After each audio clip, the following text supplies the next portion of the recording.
ইসলামের ইতিহাসে এমন অনেক মহান ব্যক্তি আছেন যাদের জীবনী আমাদের জন্য শিক্ষা। তাদের মধ্যে অন্যতম একজন হলেন হযরত আব্দুল কাদের জিলানী রাহিমাহুল্লাহ, যিনি সত্যবাদিতার এক উজ্জ্বল দৃষ্টান্ত স্থাপন করেছেন। চলুন জেনে নেই সেটি কিভাবে। একদিন মা তার প্রিয় সন্তান আব্দুল কাদেরকে বিদায় দিয়ে বললেন, বাবা, তুমি কখনো মিথ্যা কথা বলবে না, কারণ সত্যবাদিতা তোমার সবচেয়ে বড় সম্পদ। তারপর মা ছেলের পোশাকের ভেতরে কিছু স্বর্ণমুদ্রা সেলাই করে দিয়েছিলেন, যাতে সে পথে কোনো বিপদে না পড়ে।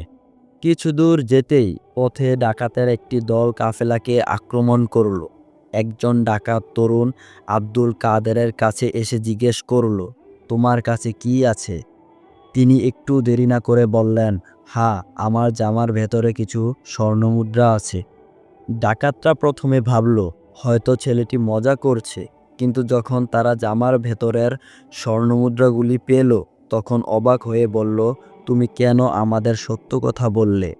তখন তরুণ আব্দুল কাদের বললেন, আমার মা আমাকে সত্য কথা বলতে শিখিয়েছে, আমি যেন কখনো মিথ্যা কথা না বলি। এই কথা শুনে ডাকাত সর্দার কেঁদে ফেললেন। তিনি বললেন, আজ থেকে আমিও সত্যবাদী হব এবং ডাকাতি ছেড়ে দেব। এই ঘটনার মাধ্যমে আমরা শিখতে পারি, সত্যবাদিতা শুধু একজন ব্যক্তিকে মহান করে তোলে না, বরং এটি অন্যদের জীবনও পরিবর্তন আনতে পারে। হযরত আব্দুল কাদের জিলানী রাহিমাহুল্লাহ এর এই ছোট্ট ঘটনা আমাদের জন্য এক মহান শিক্ষা।